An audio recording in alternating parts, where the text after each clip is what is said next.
First light dawns upon a morning's eve as a rising mist of storm clouds gathers across the crimson horizon. The sunrise glows with brilliance, radiant and beaming, as daylight scatters across the looming atmosphere. A cooling ambience of warmth brushes the landscape as ocean winds swirl into a soothing mist, a calm before an inevitable brewing storm. To the north, olive-green pastures lie undisturbed by the city sprawl, with locals tending to rows of crops and trees ripe with fruit. Downtown, the scent of fresh homemade bread drifted through the village as children's voices echoed, preparing for school. Car engines rumbled faintly in the distance, with a low thrum against the quiet village, while above gradient clouds thickened into rain-heavy shapes.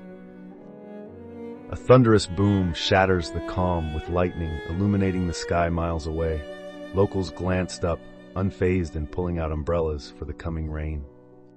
Soon rainfall begins, with water droplets scattering across the exposed soil.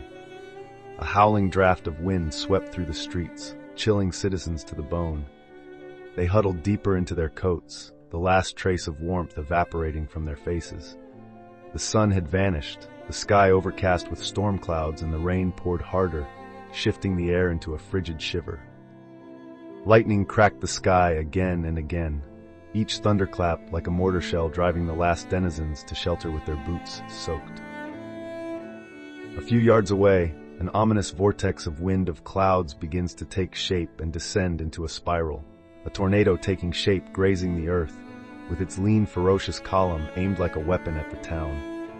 At once, the emergency alarm blared throughout the town, and teachers herded frightened children to safety, locals abandoning their work in urgency for the basements below. The tornado touched down, uprooting trees and hurling dirt into dust as birds scattered into the gray skies. There Elise froze, eyes closed, reaching out her hand alone in the sudden chaos. A surge of wind followed along the silhouette of her shadow, a rare feeling yet so familiar. A fleeting sensation vanished as she opened her eyes. The wind was listening. Elise gasped, her heartbeat erratic until she adjusted her vision. The rough cotton of her pillow pressed against her chest as she tucked the blanket closer, her breath spent. It was just a dream. The morning sun, now ascendant, bathed suburban rooftops in a radiant light, a tranquil breeze stirring the curtains at Elise's open window. Her breath steadied, though the tornado dream came loosely vivid, a phantom crimson swirl lingering at the edge of her vision. She glanced at her cherished canvas, landscapes of sun, moon, and stars stretching across the wall, half-painted, a panorama of her mind. The shadow's flicker lingered in her memory, a whisper too vivid for sleep. Downstairs, the scent of fresh coffee drifted from the kitchen as her phone buzzed. Emma, her best friend, had just texted, "Cafe in 20?" Elise replied a quick, "Yes," her fingers lingering over the screen. Emma, since their teenage pact to chase impossible dreams, possessed an uncanny knack for grounding Elise when she threatened to drift too far. Moving downstairs, Elise dressed in haste, jeans, a paint-flecked hoodie, grabbing her sketchbook before darting to her car. The engine hummed to life, in contrast to the distant natural chirp of insects and critters from the fields beyond her street. The cafe sat downtown, a cozy nook amid the village's bustle. Elise stepped inside, greeted by the warm aroma of espresso and coffee beans. Emma waved from a corner table, her blonde hair with a wide grin haloed by the morning light. "You look like you saw a ghost," Emma spoke, sliding a coffee over. Elise sat, clutching the mug, its heat grounding her. "Thanks," Elise said weakly, her voice low. "I dreamt of a tornado. It felt real, too real." Emma leaned in, eyes wide.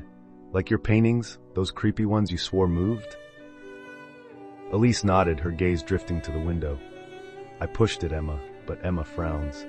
Still Elise continues, murmuring barely audible, "In the dream," and it listened. Then Elise's frown became more apparent until Emma smirks in clear sarcasm. "I think you're very sleep-deprived." Outside, gradient clouds drifted lazily across a sky devoid of storm, yet the air felt heavy, charged with a strange expectancy. Absently, Elise ignored Emma's remarks and pulled up a sketch in her book, a spiraling vortex, thin and fierce, her pencil trembling as a faint wind rattled the cafe window. Emma took a peek at her sketch until a cooling draught slipped through the cafe, brushing through the room. Elise remained silent, but Emma felt it too, something tugging like the dream spilling over. They cupped their hands instinctively, and with an exhale from Elise, another soft ripple shimmered in the air, scattering crumbs across the table. Emma finally gasped, "What was that?" Elise stared at the scattered crumbs, heart-hammering, her own breath, it seemed, now imbued with a strange, unsettling power. The cafe's cheerful hum seemed to recede as Elise's gaze dropped to her sketch, the pencil outline of the tornado in her dreams. The vortex's tail darkened, a shadow threading through the lines, unbidden. Her pulse quickened.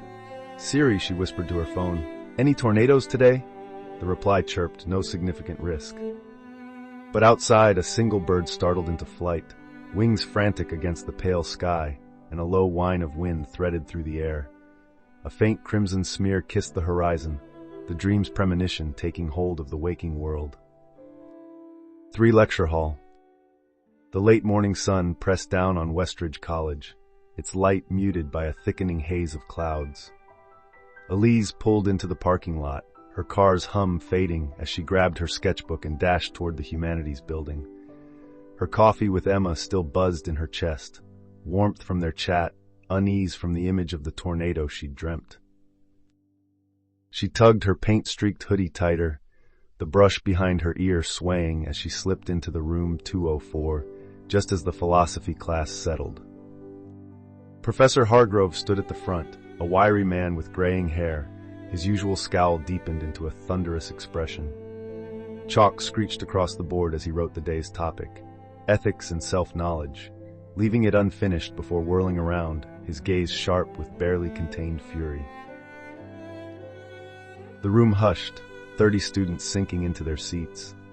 Elise slid into a desk near the window, sketchbook tucked under her arm, catching a whiff of his fury before he even spoke. "Pathetic," he snapped, voice slicing the air. "I've graded your last papers, plagiarized drivel, every one of you lots. ChatGPT isn't your brain, but you'd rather copy it off someone else than think?" He slammed a stack of essays onto his desk, papers fluttering like startled birds.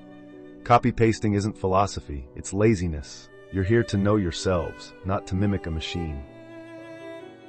A few heads ducked, guilty glances flickering between students, but Elise winced, the pristine white of her notebook mocking her lack of focus. Hargrove snatched the chalk, erasing ethics with a furious swipe, and scrawled in jagged letters, "To know thyself." The phrase stood stark white against the blackboard, less a quote than a pronouncement. He turned, his finger stabbing towards it for emphasis. "Socrates," he began, "said an unexamined life isn't worth living. He questioned everything, poked holes in society till they killed him for it. No shortcuts, no AI spitting out his wisdom. He lived it." His voice softened, then hardened again. "Plato took that torch, said we're stuck in a cave chasing shadows of truth. You lot, you're not even looking, you're tracing mere shadows, the blind leading the blind." Then his student Aristotle valued pragmatism, being practical and grounded, said knowing yourself isn't some mystic fluff. It's reason, habit, wrestling with what's real. But you, he glared, you'd rather fake it than fight for it. He tossed the chalk onto his desk, dust clouding the air. "Philosophy's not a grade, it's a mirror, look at it."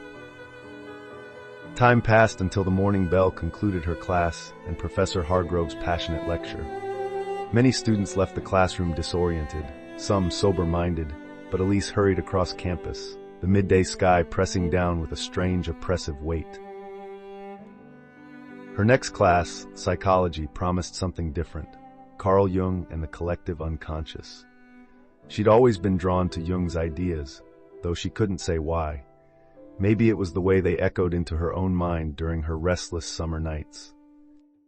When she arrived, the class was half full, the air thick with murmurs and the faint scent of rain-soaked coats. At the front stood Professor Alara Voss, all quiet poise, silver hair loosely tied, eyes sharp yet distant, like she was peering into something beyond the room. Elise slid into a seat near the back, pulling out her sketchbook as Voss began. "Good afternoon," Voss said, her voice a calm thread weaving through the rustling students. Today, we dive into Carl Jung's collective unconscious, a shared layer of the human psyche, a repository of archetypes and experiences that bind us across time and culture. Elise's pen hovered over a blank page. Shared experiences. The phrase stirred something in her, the sense that she wasn't alone in her own mind. Voss paced slowly, her hands clasped behind her.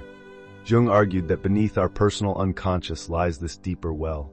It's where dreams pull their symbols, where myths take root. It's not learned, it's inherited, a psychic blueprint we all share. It's not just your mind, it's ours. She paused, letting the words settle. Dreams, myths, symbols, they're not random. They're echoes of this shared mind, surfacing in ways we can't always control. Archetypes, Voss continued, are the core of this. The hero, the shadow, the anima, universal patterns that shape our stories, ourselves. They're not just in myths, they're in us, guiding our actions, our fears, our desires. A faint rumble of thunder rolled outside, low and distant, but Elise felt it in her bones. She shifted, as the room dimmed, light turning gray and heavy, while Voss went on. A storm, for instance, is a potent archetype, chaos, renewal, a force that tears down to rebuild. In the collective unconscious, it might reflect a universal fear or a call to awaken. Voss's eyes glimmered into the room, peering to whom was paying attention. Elise's heart skipped a beat, and blood rushed into her lungs. Dreams, her dreams. The memory of the tornado glimpsed into Elise's mind while the professors stood amiss. Her lecture continued. Synchronicity is another postulate Jung implores, events that somehow align in meaningful ways, beyond mere chance. Imagine dreaming of a storm, only to wake and find one brewing outside. Her gaze swept the room again, only this time pausing on Elise just long enough to send a shiver down her spine. Coincidence, or unconsciously speaking? Elise swallowed hard. She doesn't know about my dreams. She can't. But the professor's words felt like a mirror, reflecting fragments of her own unease. Take the shadow, Voss said, building the momentum. It's the part of us we deny, our darkness, our instincts. Ignore it and it festers. Confront it and it can transform. The thunder growled, and then another, closer now, a tremor beneath their feet. Elise's breath caught wind, and it rang a sense of déjà vu. The shadow. She knew it, felt it in her dreams, the towering swirl, the wind that she felt could listen. Voss's voice softened now, almost intimate. Jung believed that to truly know ourselves, we must face these archetypes, integrate them. But it's not easy. The unconscious doesn't yield its secrets lightly. A student raised their hand. So how do we access it? Meditation? Therapy? Voss smiled, a rare, fleeting thing. Dreams are one way. They're the language of the unconscious. Pay attention to them and you might glimpse what's hidden. Elise had resisted the urge to draw now, but she defaulted to her natural state and began doodling absent-mindedly, a spiral tightening into a funnel. The collective unconscious isn't passive, Voss said, her tone growing softer, more urgent. Engage it, and it engages you back. Jung called this individuation, merging the conscious and unconscious to become whole. But it's a path with shadows. You might stir what's dormant. The rumble returned, louder now, a growl from the earth itself. A few students shifted uneasily, but Voss didn't falter. To face it is to risk creation and destruction. The storm within can spill outward. Thunder cracked, sharp and sudden, shaking the windows. Gasps erupted around Elise. Her pen skidded, slashing a jagged line across her sketch. Outside, the clouds twisted, a dark funnel spiraling toward the ground. Her heart slammed against her ribs. It was the tornado from her dream, alive and roaring. Voss closed her notebook with a deliberate snap. Class dismissed, she said, barely audible over the rising wind. Stay safe, and remember, the unconscious listens. The intercom blared. Emergency, tornado sighted, seek shelter now. Chaos erupted. Students scrambled for the exits, but Elise sat rooted, her gaze fixed and stupefied upon the incoming twister. It's real. It's here.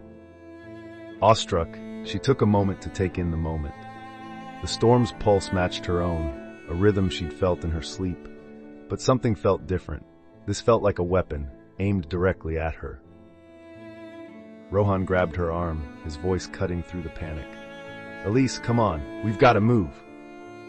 Students bolted, desks scraping, but Elise froze, her sketchbook slipping to the floor. Fear, disbelief, awe, the raw emotions displayed before her while she stood frozen in time trying to process and internalize it all. The vortex outside was undeniably real and raw, just like the one in her dream. People shouted, "Move it!" But she stood, her eyes locked onto the storm, its roar echoing just like the one she'd bent. 4 storm winds.